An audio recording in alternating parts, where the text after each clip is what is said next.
prazer ter você aqui comigo hoje, né? A gente combinou essa live.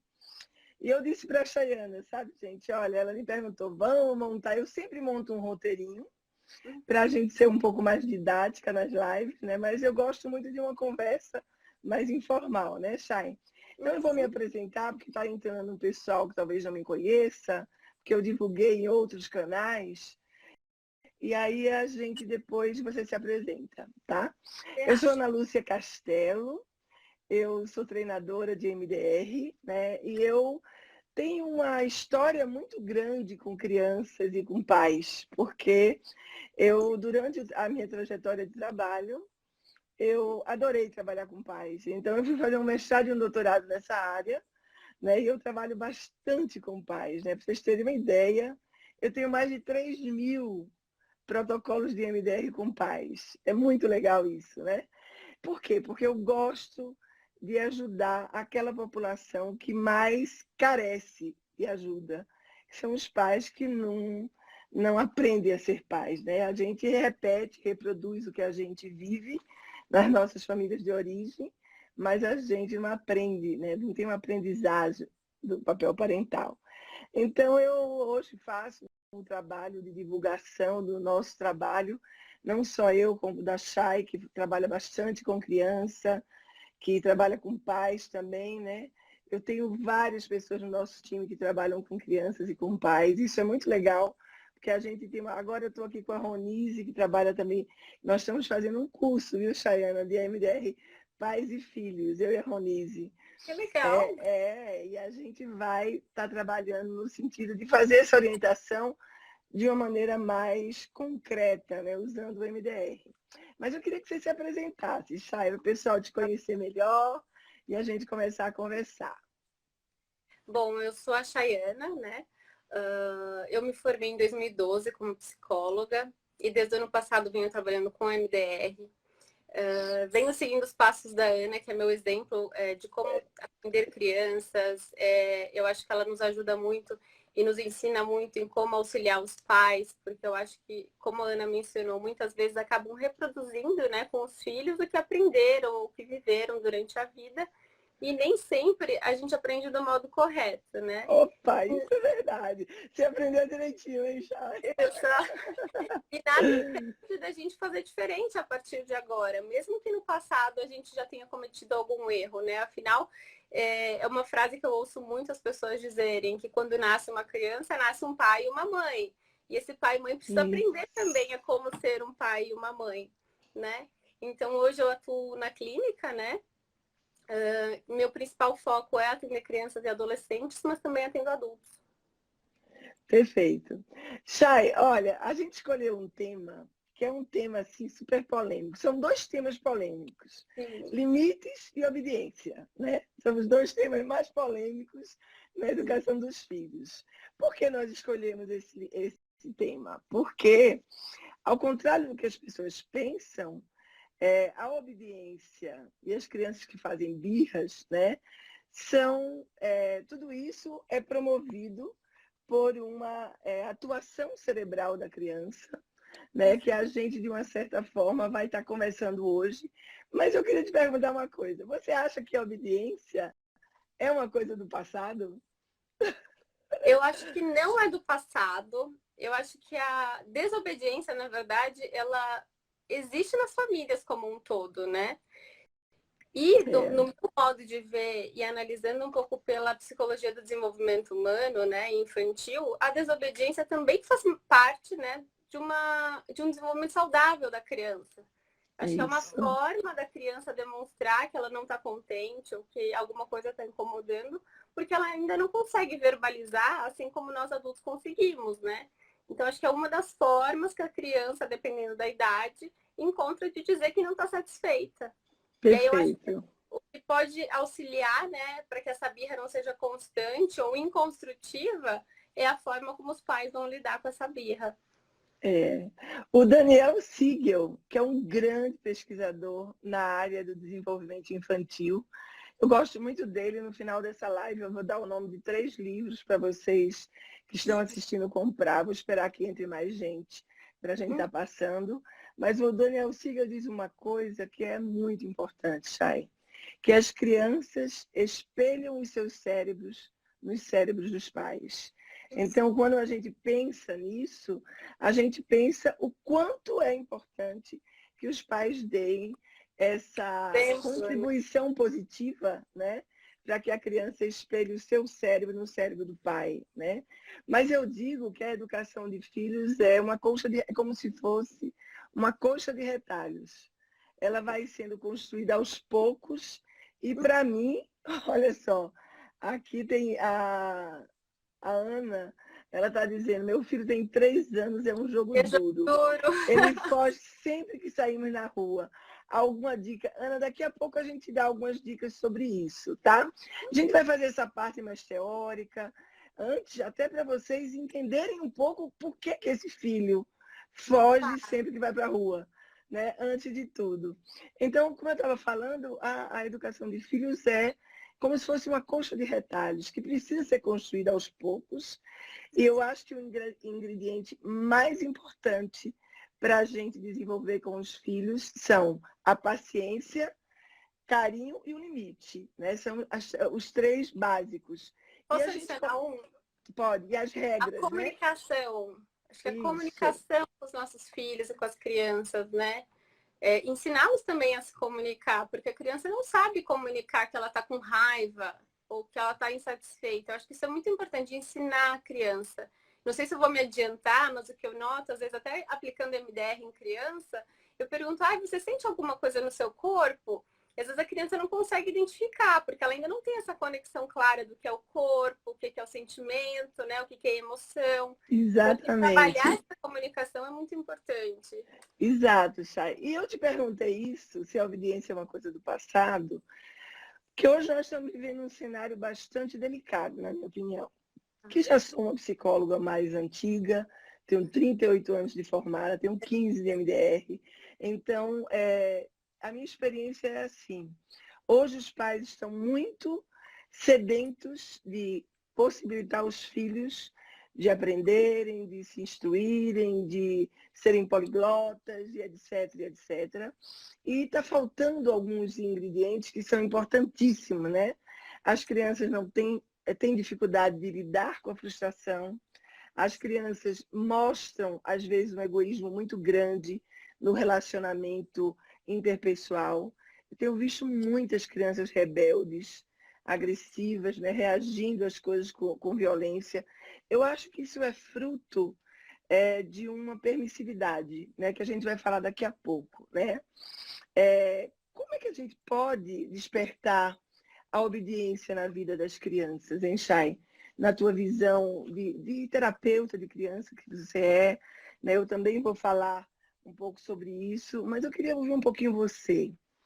Eu começaria por uma coisa bem básica, acho que até um pouco a psicologia comportamental, mas eu acho que o modelo é o mais importante. Acho que crianças aprendem por modelo, em primeiro lugar, né? Se a gente for realmente abranger as teorias de desenvolvimento, Piaget e tudo mais, o modelo é o principal. Então, se a criança está inserida numa casa ou no meio, né, familiar, em que tem muitas discussões, que os pais não se respeitam, que existe muita gritaria, que falta realmente cuidado um com o outro, delicadeza para falar, mesmo assuntos sérios, né? A gente pode debater coisas sérias, mas abordando isso de uma forma harmoniosa, delicada, que a criança comece a ver esse tipo de exemplo.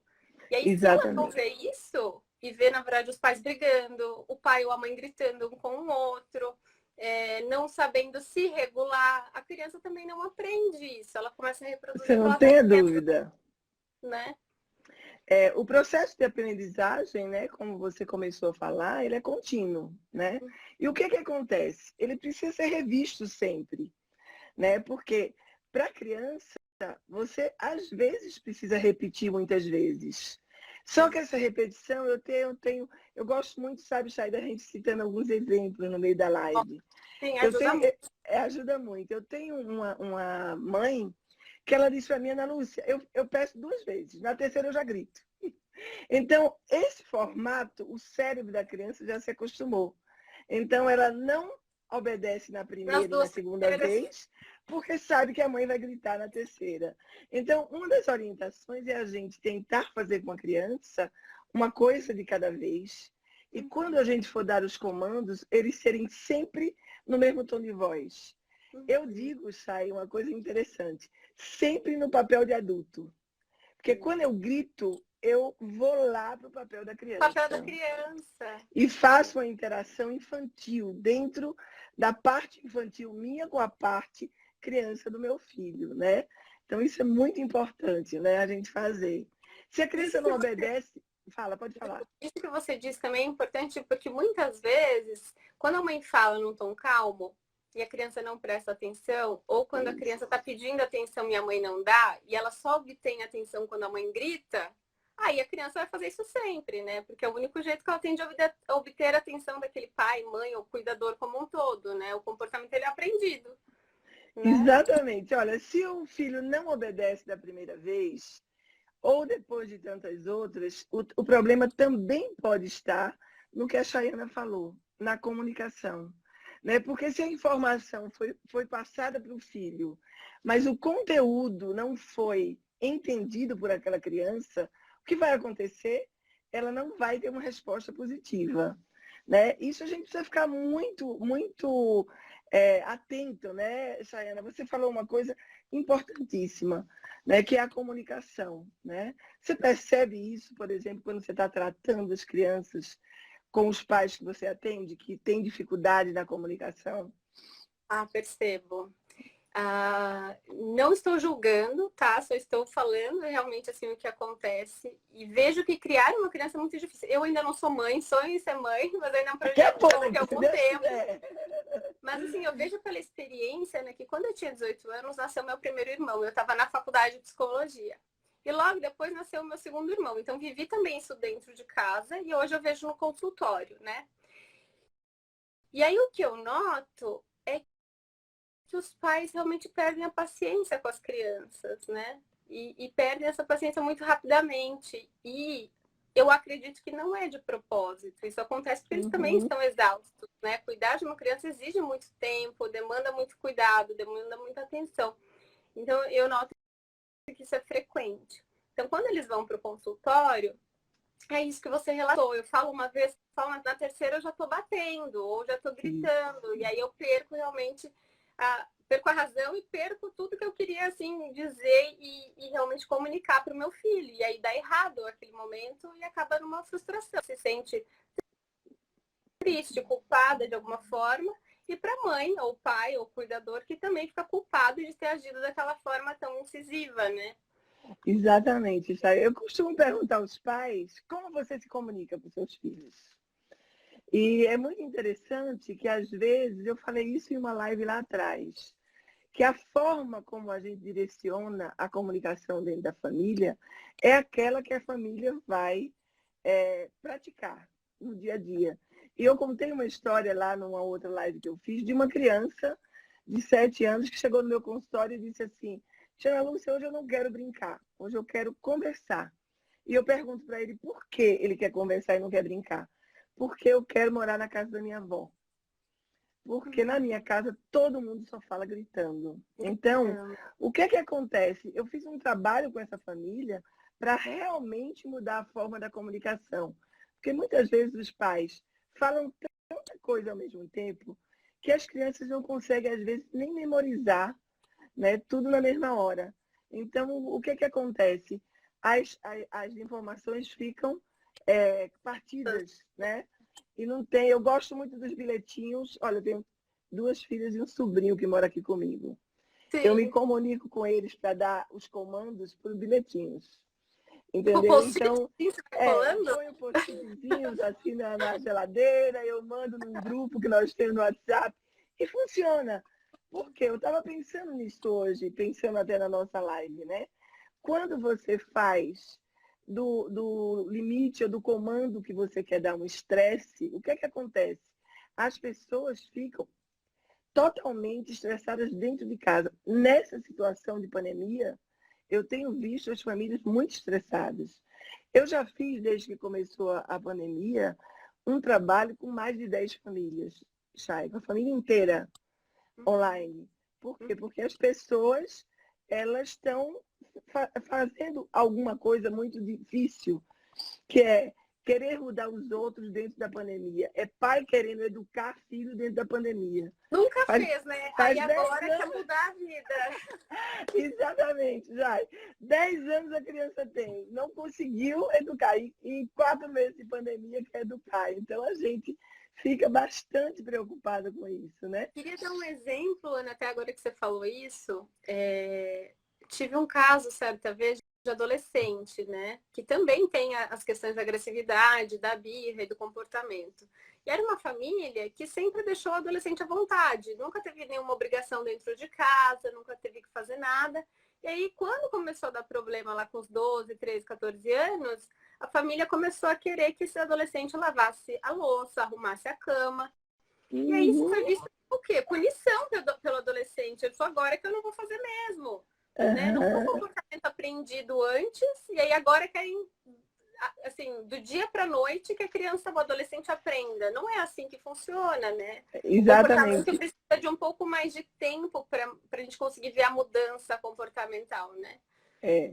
Eu fiz uma tese de doutorado, Sayana, que eu estudei qual o fator de risco, os fatores de risco nos pais para que os filhos usem álcool e drogas. E eu tenho 2 achados bem sérios. O primeiro deles é o modelo. Os pais que usam álcool e drogas, eles são fatores de risco para que esses filhos desenvolvam o uso de álcool e droga. E o segundo modelo é que os pais permissivos e os pais autoritários, eles também podem ser fatores de risco para que esses filhos entrem no uso abusivo de álcool e drogas. Então, isso é uma coisa, até é um dado que eu estou dando para vocês, as psicólogas que estão aí saberem.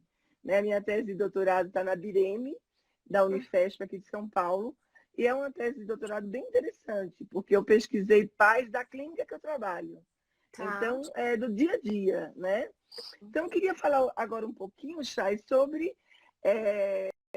eu chamo de Chay, viu, gente? Porque é um nome carinhoso. O nome dela é Chayana, é um nome lindo.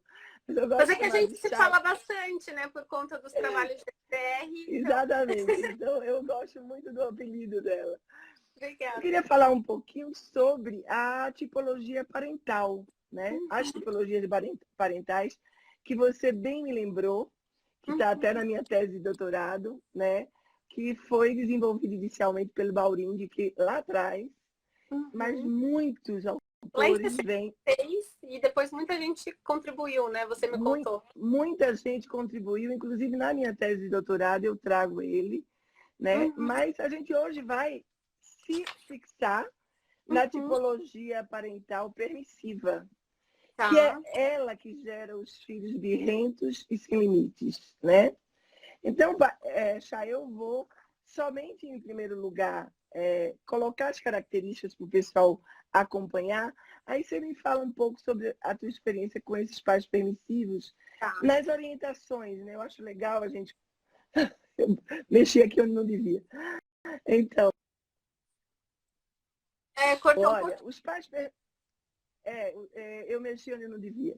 Os pais permissivos, eles são aqueles que deixam os filhos fazerem tudo, né? São aqueles que têm poucos limites, são aqueles que não assumem o papel da responsabilidade que lhes cabe, né? Eles provocam uma confusão na hierarquia familiar. Eu tenho um paciente de 6 anos que ele diz que quem manda na casa dele é ele. Olha que coisa perigosa, né? O sim é a tônica desses pais. Muitas vezes, para não entrar em confronto, muitas vezes para se ver livre da criança. Né? A gente vê muito isso. Existe uma falta de clareza nas regras, muito importante. Né? Existe um desgaste, um cansaço, que vai ampliar essa permissividade. Tá? Eles compensam a culpa da ausência dando coisas para as crianças ou fazendo coisas. Eu tinha uma mãe, porque trabalhava fora, que ela fazia o seguinte, ela todos os dias chegava em casa com alguma coisa para os filhos. porque Uma era uma recompensa, né, forma por ela ter dela ficado fora. recompensar o fato de ter estado fora, né? Eles não valorizam os sentimentos da criança, né? Fazem tudo para que as reações emocionais da criança negativas desapareçam, né? E ficam muito preocupados, eles ficam assim preocupados em não se descontrolar emocionalmente, esses pais. Aí sim, Chay, eles desenvolvem esses filhos birrentos. Quais são as características que você encontra em pacientes que a gente chama de filhos birrentos, né? Uma delas que eu acho é aquela coisa de chorar muito quando o desejo não é atendido, né? E fala um pouquinho da tua experiência.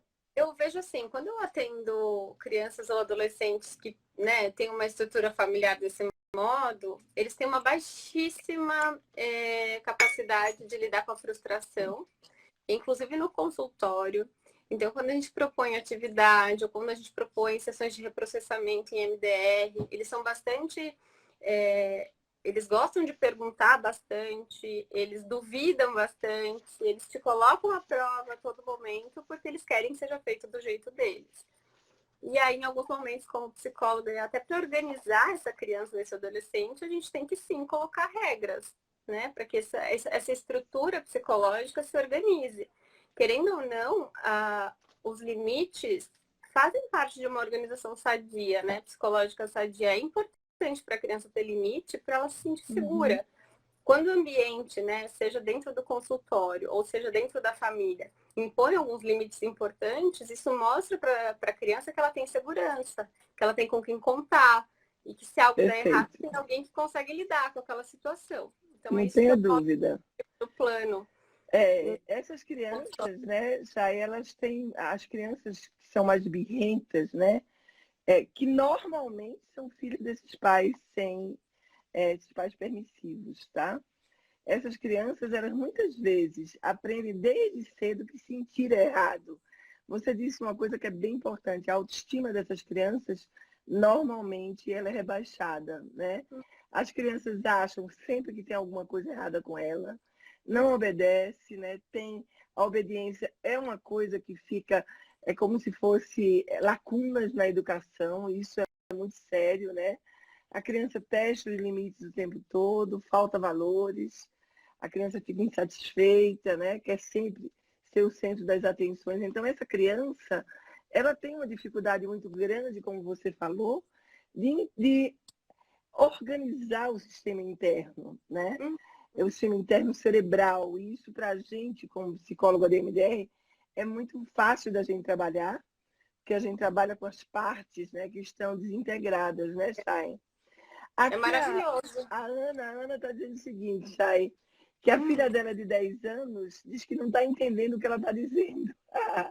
E ela até agradece, porque a criança diz, né? Porque nem sempre ela percebe que a comunicação não está chegando. Olha, Ana, que espetáculo essa tua forma de se comunicar com a tua filha. Sabe por quê? Porque quando você ensina isso à criança, quando faço um trabalho, principalmente em relação a apego, reparação de apego, ou algum trabalho para a gente melhorar o relacionamento pai e filho, eu sempre digo à criança, quando teu pai fizer algo que você percebe que ele não está certo, diga assim, pai, pensa se você está certo. Eu não estou te entendendo. Porque na hora que você diz isso, o pai para e vai rever a forma, né, como ele está se comportando, né, Chay? Outra coisa que eu acho importante falar é que talvez a criança, o adolescente, talvez, às vezes, em determinada idade, sim, também, mas a criança, principalmente, é porque o córtex dela ainda não está formado, né, Ana? Nós vamos falar nisso daqui a pouquinho, quando a gente falar de birra. Então, às Né? vezes, para é difícil compreender por conta realmente da formação cerebral, que ainda vai acontecer até os 25 anos de idade, né? Claro que em diferentes Exatamente. graus, mas eu vou deixar para a gente falar então mais para frente. Deixa eu só ver se tem alguma pergunta em relação ao que a Tá. gente falou, dos bilhetinhos, o pessoal ama os bilhetes, as crianças se divertem com eles, né? Isso é muito bom. A gente fazer um ambiente saudável em casa, nesse sentido, sem grito e sem violência, né? Nem a violência verbal nem física, isso faz com que a criança cresça dentro de um ambiente mais saudável. Né? E a gente também, né, gente? A Claudete, a nossa grande parceira, diz o seguinte, Claro. que o limite pode ser colocado com ternura, e eu concordo. Doutor Vinícius Florentino, é teu parente? É parente do Roberto? Ele é parente do... Ele é primo do Roberto. Ele é Ah, médico ortopedista. seja bem-vindo, doutor, aqui é a nossa live. E aí, Chay, eu queria falar um pouquinho agora sobre as birras, né? As As, birras em si. as birras em si, elas acontecem porque a criança não tem maturidade suficiente, a maturação cerebral suficiente Uhum. para lidar com determinada frustração e ela acaba explodindo, né? Muitas vezes essa explosão vem em tom de choro incontrolável, grito, aquela movimentação intensa, difícil da gente conter. Na Jogar verdade, coisas ou brinquedos, né? bater a cabeça na parede, eu já tive várias crianças que faziam isso, né? Bater nos pais. Bater nos pais. Na verdade, em algumas situações, a criança pode estar testando os limites dos pais para descobrir até onde eles chegam. Outras vezes, a birra é um pedido de ajuda inconsciente para a criança lidar com aquele sentimento novo que é a frustração, né? Então, isso que você está falando, quais são os momentos em que a criança traz a birra? Como assim? Quando não é atendida no desejo, né? Sim. É um deles, né? Quando alguma coisa acontece que ela não gosta, né? Você vê algumas outras situações em que a criança ativa a birra. Eu acho que a criança ativa a birra normalmente quando ela é contrariada, né, Ana? Quando ela é contrariada. Eu queria, assim, retomar um pouquinho... Acho que é até uma teoria que faz sentido dentro da MDR, que é a Teoria do Desenvolvimento Humano. Eu me formei lá atrás, em 2012, como psicanalista em Winnicott. Agora eu estou estudando apego e eu estou apaixonada. Eu acho que são extremamente congruentes, né? E é muito importante entender que a criança, até o primeiro ano, quase 2 anos de idade, ela e a mãe são quase a mesma coisa. Então, ela vê ela e a mãe como, e o universo, né, que ela vive ali como um todo, como a mesma coisa. Ela não entende que ela faz parte de um mundo e que existem outras pessoas. Né? Ela está na onipotência dela, que é o que a gente diz. Então, quando a criança, lá por volta de 1 ano e meio, 2 anos, começa a perceber que além dela, existe um mundo com outras pessoas, com outras vontades e com outras regras, faz parte desse desenvolvimento ela reagir, digamos assim, né, Ana? Testar esse ambiente, ver o que é possível, o que não é. E aí a importância dos pais ou dos cuidadores desenvolverem esse apego seguro com a criança, que é saudável, né? E esse pai e essa mãe, esse cuidador, dentro dessa teoria que a gente está falando dos estilos parentais, tentarem ser o máximo possível pais num estilo saudável, né, de parentalidade, que não sejam autoritários e que deem espaço para a criança descobrir o ambiente, mas também colocar limites de uma forma, né, com ternura, para que essa criança se desenvolva bem. A gente olhando agora, Chay, sob o ponto de vista da neurociência, né, a gente tem uma explicação desse cenário de birras dentro do conceito da ciência, né, que é que o cérebro da criança ainda está se desenvolvendo e algumas áreas importantes para o controle das emoções ainda estão longe de se desenvolver, não é? Uma dessas áreas, gente, os médicos que estão aqui não me deixem mentir, né, que ainda não está pronta, é o neocórtex, né, que é a região responsável por a reflexão que a gente faz, o planejamento, a imaginação, né, que quando ele está preparado, ele corresponde a 65% do cérebro. Então, tem um pesquisador da Unifesp, eu fiz o doutorado lá, que ele dizia que as crianças nascem sem aquela camada de gordura que reveste os axônios, né? Que o axônio é uma pequena parte do neurônio que é responsável pela condução dos impulsos elétricos. E o que acontece? Ele cita um exemplo que eu acho muito interessante. Quando eu fiz o meu doutorado, eu li esse artigo dele. Ele cita um exemplo que é assim, é como se aquele cérebro fosse um lustre que sai da fábrica com todas as lâmpadas, né? Mas em parte dela faltam os fios para iluminarem. Né? Aí ele diz assim, que o bom de tudo é a gente saber que mais tarde Elas vão esses ser fios iluminadas. se conectarão e se iluminarão. Olha que legal. Eu acho essa analogia absolutamente fantástica para explicar o cérebro reptiliano, né, para explicar o cérebro mamífero, né? O reptiliano é aquele mais primitivo, né? Que regula as funções básicas de sobrevivência, como a fome, respiração, digestão, né? E as relações, isso aqui é que é o mais importante. As reações de defesas e ataques que estão ligadas ao sentido de autopreservação. A criança muito pequena, ela utiliza o cérebro reptiliano com muita facilidade. Né? Como ainda não tem hipocampo, e muitas vezes eles não lembram disso, porque o hipocampo, que é a área do cérebro responsável pelo armazenamento das memórias, ainda não está desenvolvida também, né? Então, isso faz com que a criança funcione. Né? O que é que o mamífero faz? O mamífero vai atrás, né, daquilo que ele precisa para comer, né? Então, ele vai atrás e busca, né? A criança faz um pouco esse movimento também. Dentro do nosso estudo do MDR, a gente vê muito isso, né, Chayana? Eu acho muito interessante, inclusive, foi uma das coisas que me fez me apaixonar pela MDR, é porque ela é bastante científica, né, Ana?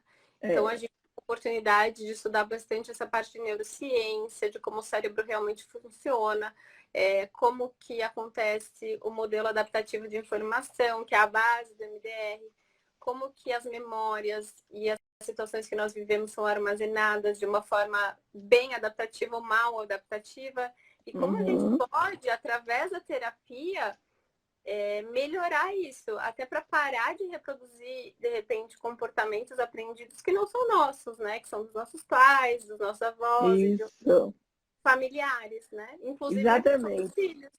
Exato. Quando a criança começa, né, a fazer uma aquisição de algumas áreas do cérebro importantes, a Chayana falou muito bem do MDR, que é uma abordagem terapêutica, para quem não sabe. A sigla EMDR significa dessensibilização e reprocessamento por meio dos movimentos oculares.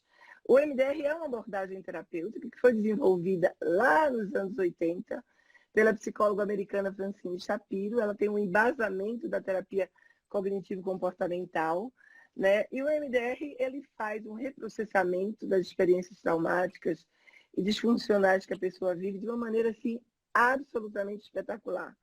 Com criança, eu tenho trabalhado há quase 15 anos com MDR, e o que eu percebo é que o retorno terapêutico ele é muito mais rápido, né? Mas eu queria concluir um pouquinho essa parte da neurociência, que o cérebro mamífero, quando a criança começa a fazer aquela coisa de desenvolvimento das habilidades, convivência, construção das relações sociais, esse cérebro também ele é conhecido como o cérebro emocional, que inclui o sistema límbico, né? Que é aquela estrutura que desperta as emoções fortes, como raiva, medo, um estresse ligado à separação, principalmente. Você falou em apego, a gente tem que pensar muito nas questões ligadas a apego. Né? Como é difícil a gente lidar com crianças, por exemplo, que têm um apego evitativo, que é aquele apego onde a criança se afasta das aproximações que podem ter, tanto físicas como emocionais, né, Chay? Isso é muito importante, né? A Patrícia fala que muitos pais se sentem culpados por trabalhar fora e não conseguem colocar regras e limites nos filhos. Eu concordo contigo, viu?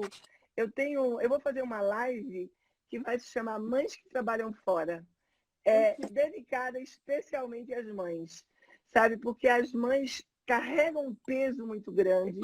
Né? Na época que eu fiz o meu mestrado, eu estudei bastante esse nicho, né, do papel parental, que são as mães que trabalham fora. Né? Então, o que é que a gente vê?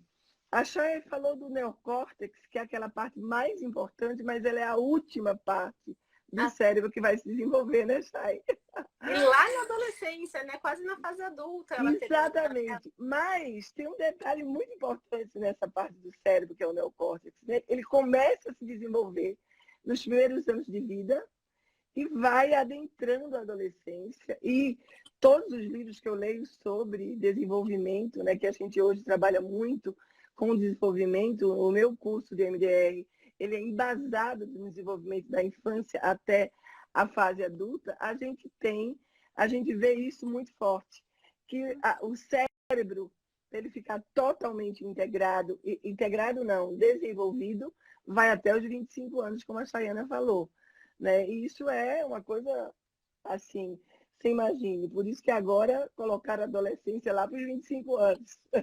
A idade de adulto novo agora começa aos 25 anos, né? Então isso é bem interessante, né? É importante também falar nessa questão de birra, que aí eu já estou também colocando os adolescentes, tá? Lógico, Os lógico. adolescentes. Imagina que na adolescência, além de faltar essa estrutura completa cerebral e de repente haver algumas falhas no desenvolvimento, né, na questão familiar, ainda tem as questões hormonais, né? Então você imagina um adolescente tendo que lidar com todas essas mudanças e ainda ter uma família de repente que, né, se comunica de uma forma muito agressiva, que não tem muito apoio, que não tem muito limite. É muita mudança para um momento único da vida. Então, esse adolescente, ele precisa realmente contar, né, que se não tiver a família, contar com alguém que seja um psicólogo, ou pelo menos um adulto que seja um pouco mais saudável psicologicamente, para ajudar a passar por essa fase da vida, que não é tão fácil, né? Com certeza. Eu queria que a Ronice, eu sei que você está aí, faz um favor para mim. Anota aí o nome desses 3 livros do Daniel Siegel, para quem está assistindo poder. E não é só profissional, hein, gente? Eu sugiro os pais que estão assistindo lerem esses livros. O primeiro deles é O Cérebro da Criança, o segundo é O Cérebro do Adolescente e o terceiro é Mente Saudável, do Daniel Siegel. E tem um quarto livro que eu simplesmente adoro ele, que é O Cérebro Intuitivo, do John Bark, que é um cérebro que fala muito dessa parte reptiliana, da intuição que as pessoas vão desenvolvendo aos poucos.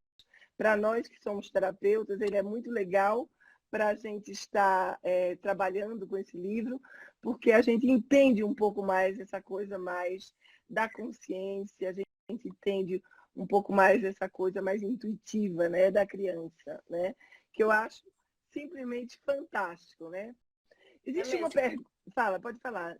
Não, eu falar que é mesmo, e se você me permitir, Ana, eu queria só adicionar nessa questão da Patrícia Fortes, né, que ela falou das mães que trabalham, eu sei que você vai abordar isso em outra live. Não, mas vamos falar aqui também, é ótimo falar assim. Eu sempre bato na tecla com os pais dos meus pacientes que, mais do que muito tempo, o importante é que seja um pouco tempo, mas de muita qualidade, né? Eu sei que isso parece meio batido, mas é verdade. Quando você resolver brincar com o seu filho, que seja meia hora, que você esteja ali meia hora, de fato, brincando com o seu filho, do que ele quer brincar, né? Criança precisa usar muita imaginação, então às vezes gosta de brincar de carrinho, gosta de brincar com um bonequinho, e realmente entrar na fantasia da criança.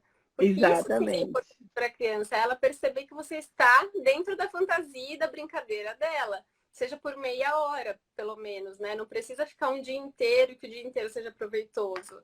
Exatamente. Eu concordo contigo, eu acho que é assim, às vezes as mães se acometem dessa culpa, Chay, pelo seguinte, porque elas acham que, eu vou te falar daqui a pouco, Roni, do outro livro, tá? Mas elas acham que o fato de estarem trabalhando o dia inteiro tira delas a oportunidade de fazer um bom vínculo parental. E isso é um mito, né? Você pode, como a Chayane falou, de uma maneira bastante explícita, eu achei que foi fantástico, como você colocou isso agora, a qualidade é o que importa, não é a quantidade de tempo. Então, é muito importante que a gente passe isso para os nossos colegas. Olha quem está aí, a minha grande Juliana, ela tem um Instagram que chama Maternidade Organizada. Ela é uma querida e ela também tem feito um trabalho muito legal em relação ao papel de mãe, né, de pai, de uma maneira muito legal. Seja bem-vinda, viu, Gil? A Gil, eu acompanho ela há muito tempo, eu fui terapeuta do filho dela e ela tem um filho pequeno maravilhoso. Então, gente, eu queria fazer uma diferenciação entre birra e TOD. Me perguntam muito isso. A criança que faz muita birra, ela tem o transtorno positivo desafiador? Não. O transtorno opositivo desafiador, ele é um transtorno, a birra, ela acontece em fases da vida da criança, principalmente quando ela é pequena. Tem alguns adolescentes que fazem, hein? Eu já vi, tá? Mas normalmente as birras propriamente ditas, elas acontecem até os 5, 6 anos no máximo. No pré-operatório do Piaget, né, Ana? Mais ou menos. Exatamente. E o TOD é um tipo de transtorno disruptivo, né? A pessoa perde o controle do impulso, né? E eu tenho um caso muito interessante que eu atendi uma criança, um menino, que o pai e a mãe levaram para mim e eu disse a ele, olha, o médico tinha dito para eles, o pediatra, que seria importante fazer o trabalho, mas com acompanhamento psiquiátrico, né? Um psiquiatra infantil medicando para a criança poder conseguir fazer o controle, né, do impulso. E eu disse para os pais, é a minha conduta inicial. Eu digo aos pais, olha, eu vou tentar atender teu filho. Se eu não conseguir, você leva no psiquiatra, ok? Então, chegou o dia de eu dizer para o pai, olha, não consigo trabalhar com essa criança. Porque era uma criança, o transtorno positivo desafiador, ele tem algumas características muito sérias, na minha opinião. A criança parece que é uma criança mal educada, e não é. Por exemplo, essa criança que eu estou falando, nem sei se os pais estão aqui me ouvindo, mas era uma criança extremamente bem educada. Bem Agora, educada? ela era extremamente bem educada pelos pais. Mas o transtorno não deixava ela ter comportamentos funcionais. Entendi. Olha que coisa mais interessante, né, Chay? Então, eu disse para ele, olha, eu vou ter que pedir para você levá-lo um psiquiatra infantil. E é interessante você falar isso, Ana, porque quando fui ler a respeito disso, está até no CID, né? Realmente é um transtorno. E eles ainda não conseguem identificar qual que é a origem. Inclusive, eles investigam que seja genética. Exatamente. Então, não basta a família dar uma boa educação. Realmente pode ser que tenha alguma coisa, um fator genético ou alguma associado, né? Cerebral associada. E realmente a criança precisa de acompanhamento médico, né? Exatamente, Chay. E sabe o que é que acontece?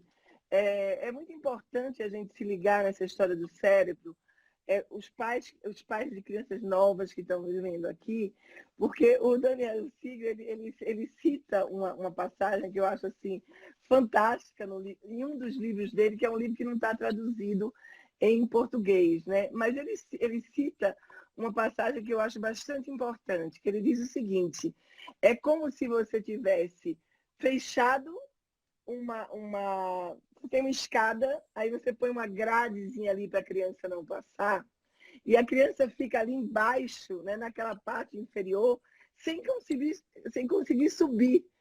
Por quê? Porque aquela parte de cima não está desenvolvida ainda.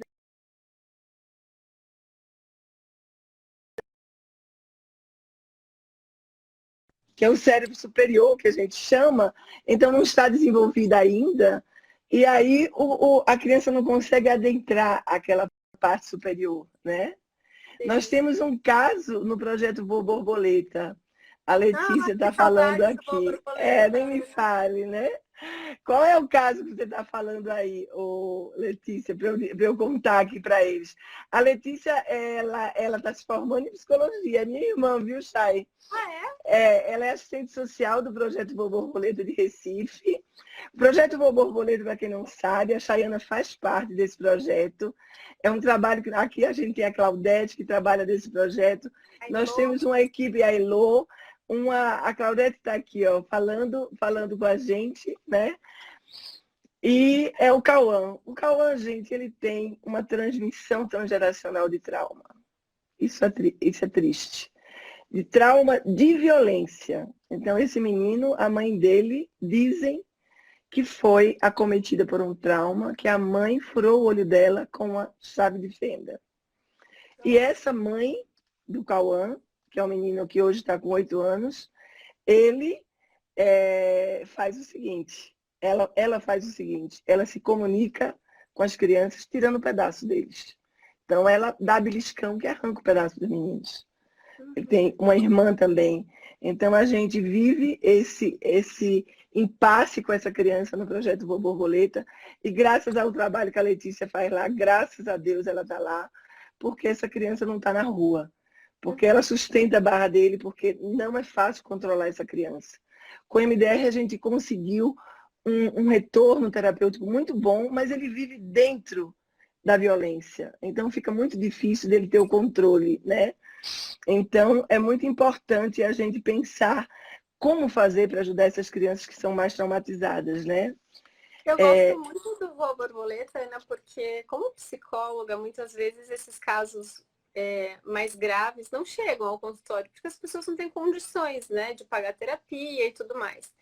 E aí a gente vê que em famílias que têm menos condições financeiras e sociais, elas realmente são muito acometidas por traumas transgeracionais ou por famílias que são muito desestruturadas e eles ficam repetindo isso com seus filhos, né? E a Exatamente. relação e as crianças ficam realmente muito comprometidas.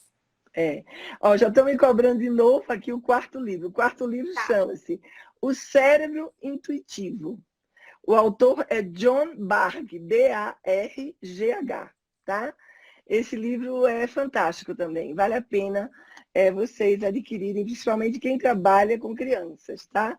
Eu queria que agora a gente desse algumas dicas, né? Veja só, nada de receita de bolo, né, Chay? Porque é muito importante a gente orientar os pais de uma maneira onde eles consigam, diante desse descontrole total, né? A Letícia está falando, foi muito bom ela lembrar isso. Eu hoje não estou vendo a Soninha aqui, que era uma neuropediatra, que ela faz parte, Chay, do Voo Borboleta lá de Recife. E ela recentemente medicou o Cauã, que é esse menino que tem esse problema. Então, ele está sendo medicado. Inclusive, a medicação ele toma no projeto, porque a gente tem medo que não tenha falha. Exatamente. Então, Projeto Voo Borboleta, quem quiser conhecer, a gente tem uma página no Facebook, é um projeto lindo, de psicólogas lindas, que é um trabalho da alma, né? Do coração, tá? Então, vamos dar essas dicas, né? Eu vou dar duas, você dá duas, tá? A primeira delas. Ai, meu Deus. Dá em cima da tua experiência, né? A Letícia está falando que hoje o Cauã está muito melhor com a medicação, graças a Deus. Voa borboleta. Voa borboleta. A primeira dica, tenha certeza do que você fala, tanto da ordem como a clareza do que você fala. Explique objetivamente, sem gritar, tá? Então, outra dica, evite falar demais. Como mãe fala. Como mãe fala. Então, e repetitiva. Então, seja breve nos comandos e fale pouco, né? Os comandos têm que ser breves e poucos, ok? Pensa em alguma outra dica, Chay, e vamos se ajudar. Eu como dica de verdade, primeiro, tentar ensinar a criança a identificar o que ela está sentindo, porque, né, do meu ponto de vista, o que a gente tem conversado, é porque a criança não consegue identificar. Então, eu tentaria explicar para essa criança o que você está sentindo. E aí, eu utilizaria exercícios que a gente usa no MDR, como a respiração, por exemplo. Isso. Eu ensinaria para essa criança o abraço da borboleta, que eu acho que é super útil em várias situações. Então, se a criança não consegue identificar que ela está com raiva, então tá bom. Pede para ela fechar os olhos, para ela pensar nessas coisas ruins que ela não consegue dar nome, porque às vezes, dependendo da idade da criança, ela não consegue dar nome. E pensa nessas coisas ruins indo embora e faça o autoestímulo, né? Junto com a criança, de uma forma lenta, e pedindo para a criança respirar. Então, inspira pelo nariz, né? Perfeito. Respira pela boca. Exato. Para que a criança aprenda a se autorregular, né? E perfeito, parar de ter comportamento de pirra. A Ingrid está falando como mãe fala, né? Então, pegando esse gancho da Ingrid, eu digo, escute mais seu filho. Escute mais, e o que a Chay falou não é importante, é importantíssimo. Que os pais consigam fazer com que as crianças conheçam as emoções dela. Né, Chay? Foi exatamente isso que você falou. Isso, para mim, é um ingrediente assim fundamental. Né? Foi excelente a tua dica, porque Quando a criança conhece o sentimento... outro dia, uma criança pequena, 5 anos, perguntou para mim, tia Ana Lúcia, o que é esse negócio que eu sinto aqui dentro? Gente, Bagunça, né? esse negócio que eu sinto aqui dentro pode ter um monte de nomes. Pode ser uma angústia, pode ser uma ansiedade, pode ser um medo. A criança precisa saber e nomear as emoções. Né? Mas quando ela estava falando de mãe, a Ingrid, eu disse, saiba escutar seu filho e cuidado quando você ameaça. Se vocês ameaçarem, cumpram. Não ameacem cumprir. Ah, se você não fizer isso, eu não vou te dar aquilo. Não Se dê, você né? diz, não dê. Por quê? A ameaça sem cumprimento faz a criança tirar a autoridade, a visibilidade da autoridade que ela tem pelo pai e pela mãe.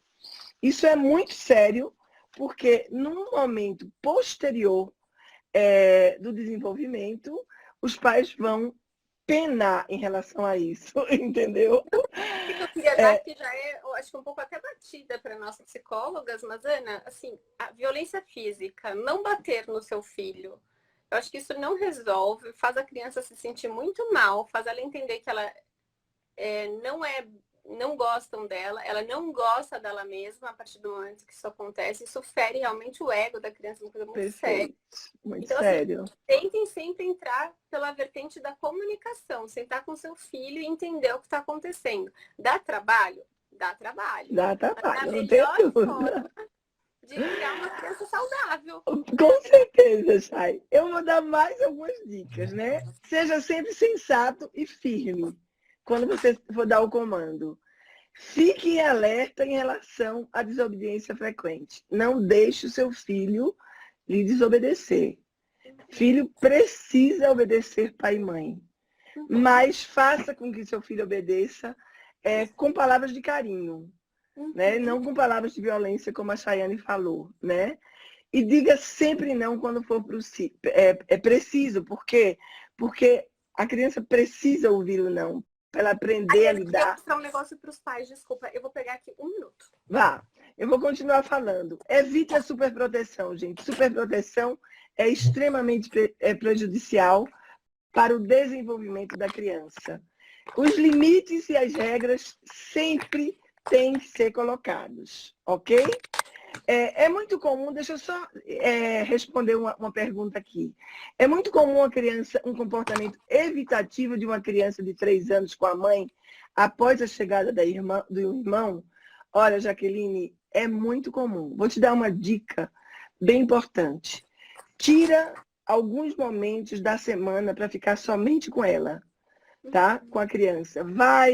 Sai, dá uma volta no quarteirão, senta, joga um joguinho, vai numa lanchonete, come alguma coisinha, leva no shopping, compra um docinho, só você e ela, para que ela reestruture essa figura de apego com você, ok? Se é você, ou se não for você, for alguém que perguntou, dê essa orientação, ok?